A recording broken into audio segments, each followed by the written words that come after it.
Hi, welcome back to my YouTube channel, and by names of Omumbejja, Aisha, Nassolo, and today of course I'm going on with the book that I'm reading, 21 Success Secrets of Self-Made Millionaires. And of course, if you're new on my YouTube channel, I would like to ask you to please subscribe, like, comment and share, and don't forget to turn on notifications such that you receive every video that I make videos on reading books and stories concerning people in different parts of the world.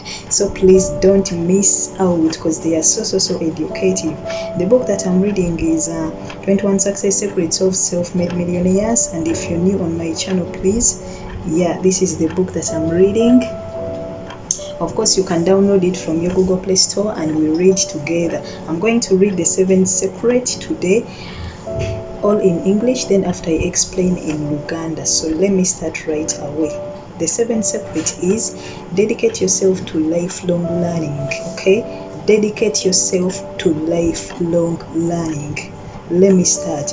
Continuous learning is the minimum requirement for success in any field. That is a quote made by Dennis Waitley.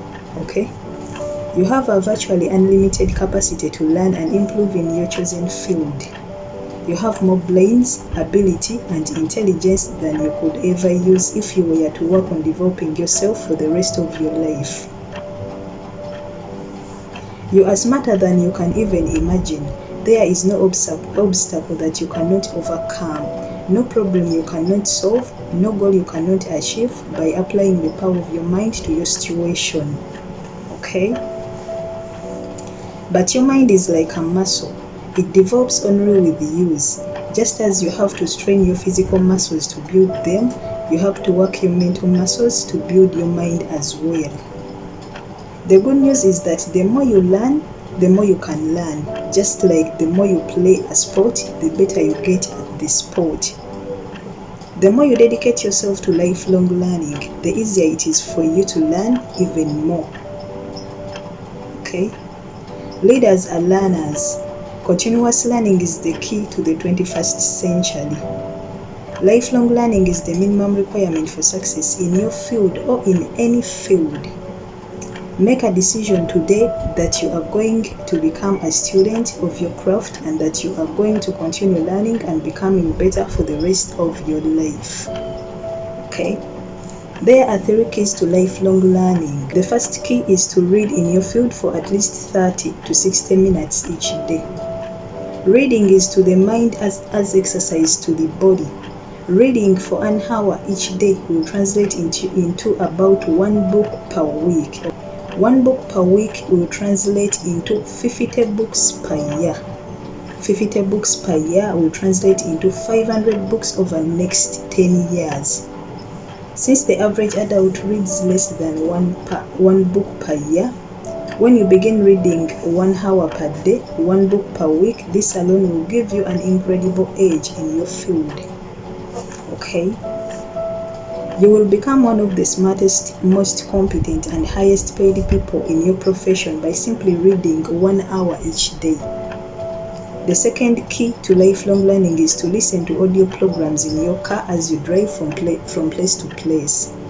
The average person sits behind the wheel in his or her car 500 to 1,000 hours per year. This is equivalent to 12 to 20 to 24, 40 hours, or as much as 3 to 6 months of working time that you spend in your car. This is the equivalent of 1 to 2 full-time semesters at university. Turn your car into a learning machine, into a university on wheels. Never let your car motor be running without an educational audio program playing. Many people have become millionaires through the miracle of audio learning. This is why audio learning is often called the greatest breakthrough in education since the invention of the printing press. The third key to lifelong learning is to attend every course and semester you can possibly find that can help you to be better in your field. The combination of books, audio programs, and semesters will enable you to save hundreds of hours and thousands of dollars, and many years of hard work in achieving the level of financial success that you desire. Make a decision today to become a lifelong learner. You will be amazed at the effect that it has in your career. Lifelong learning can be a major factor in you becoming a self-made millionaire. Action exercise. Okay? Select a subject that can really help you to be more productive and effective in your field. Set a goal to master this subject. Make it a do it to yourself project. Then read on the subject every day. Listen to audio programs on the subject. Attend courses on the subject. Work on this project as if your future depends on this, because it does. Alright, so the separate today that we have read is dedicate yourself to lifelong learning. Weeweeyo obeerenga osoma, kugamba fuuka musomi wa lubeerera. Alina akantu kaatugambye, kano akantu waliwo n'ekitabo ekiyitibwa Success Habits. Alina akantu kaatugambye akawandiikibwa Napoleon Hill. Yes, alina akantu kaatugambye nti nga olaba omuntu ng'okola exercise ng'oyagala okukola omubiri n'agamba nti n'obwongo bwe butyo, gy'okoma obukozesa, gye bukoma okubeera nga bugaziwa, gye bukoma okubeera nga bukola. Atugambye nti nno nga olaba exercise nti za mubiri, n'obwongo okubukozesa nakyo kyekyo ky'olina okubeera ng'okola, okubeera ng'osoma. Atugambye nti nno okusoma kugaziya obwongo. Kino nakibagambako we nali ntandika vidiyo yange yasookera ddala. Nababuulira emigaso gy'okusoma obutabo n'emigaso gya motivation, nabyogerako. Neŋŋamba nti nga olaba omuntu wagenda ng'akola exercise nga kyafa kubeera ng'akola mubiri, n'obwongo we butyo muganda wange. Obwongo bulijjo okoma okubeera ng'obukozesa, gye bukoma okubeera nga bugaziwa. Atugambye nti nno weeweeyo ofuuke omusomi ow'olubeerera, soma nnyo ku ekyo ekintu ky'olimu. Atugambye nti nno buli wiiki senga weewaayo n'osomera eddakiika 3 ku 6 buli lunaku, kitegeeza buli wiiki ojja kuba osomye akatabo kalamba. Then kitegeeza mu mwaka ojja kuba osomye obutabo 50. Kitegeeza mu myaka 10 egijja ojja kuba osomye obutabo 5. Naye ng'omanye amagezi g'ojjoomu. Bayirayo bwe tuba tusoma obutabo tosoma muwawa nti nfa kumaliriza. Wabula fuba olaba nga buli katabo k'omaliriza ddala okamaliriza. Si kubanga akatabo okamaliriza naye nga ne bakubuuza nti mu butuufu kiki ky'oggyeemu, nga you can't bring out anything just because wasomye busomi ng'asoma. Olaba n'asoma amawulire naye ajjamu n'agamba nti gabadde gagamba weegati. So naawe olina okusoma ng'otaddemu omwoyo. Omuntu oba osoma ng'olina ne ka notebook ko wabbali, akatabo akeefaananyirizaako nga kano. Okay? Kano osobola okubeera ng'osoma then nga wonootinga wansi oba vocabulary bw'otategedde oba bukots oba akantu konna akakuteeko. N'osobola okubeera ng'okola ki?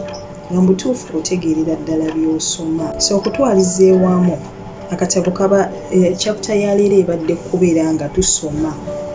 Atugambye nti nno ne w'oba nga tukayi tusobodde tuula wansi n'okwata akatabo n'osoma. Atisitiko bw'oba otambula fuba olaba nga oplayinga audios. Kati ate ebintu baabigonzaamu.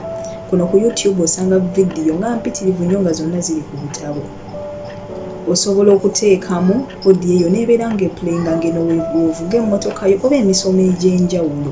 Bantu bangi boogera ebintu ebirimu amakulu ebikwatagana ku bizinesi. Downloading ebintu ebyo ogende mu mmotoka yo ng'owuliriza. Ebintu ebyo bigenda kugaziya obwongo.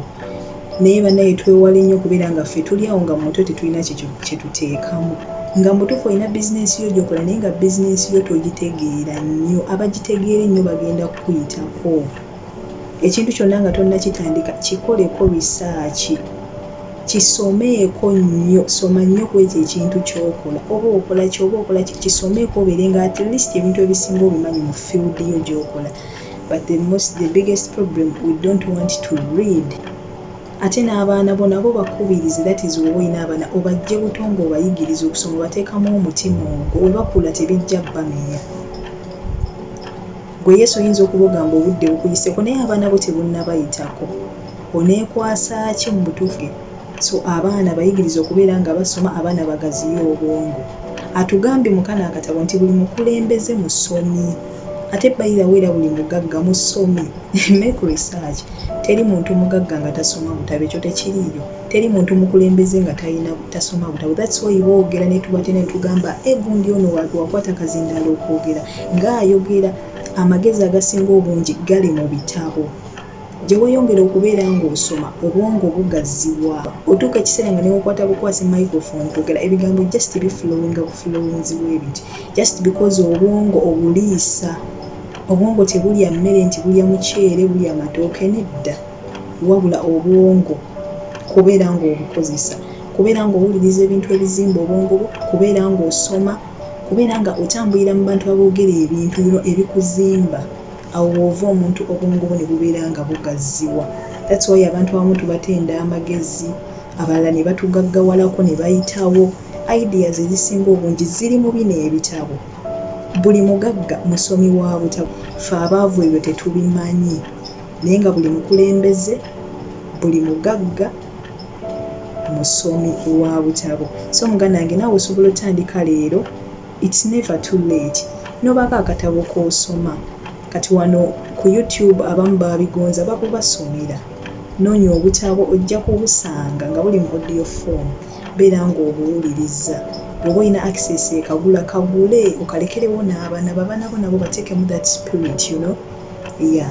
Sigadde nze Omumbejja Aisha Nassolo, mbagala nnyo mbagalira ddala. Ye yebadde security yaffe ey'omusanvu, kansubire nti olina ky'oggyeemu.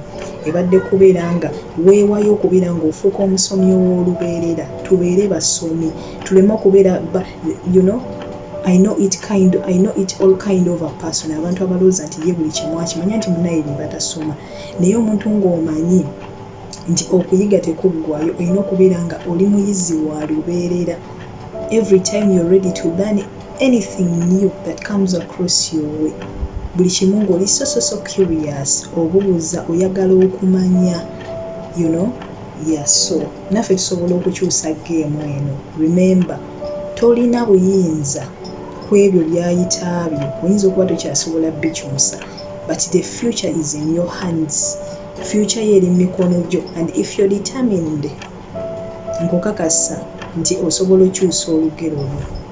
Osobola okyusa eyo geemu bazaddewo eyabalema okukyusa, baganda be yabalema okukyusa. Esobola otandikira ku gwe otya. Weeweeyo gwe ofuuke omuntu ow'enjawulo. Mbagala nnyo, Katonda abankuumire. Bye bye.